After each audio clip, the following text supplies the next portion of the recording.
The night before the wedding,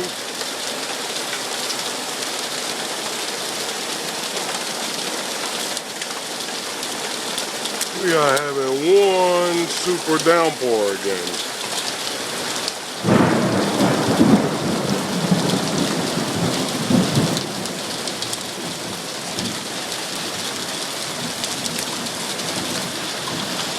Let's certainly hope that tomorrow's weather won't be nothing like this.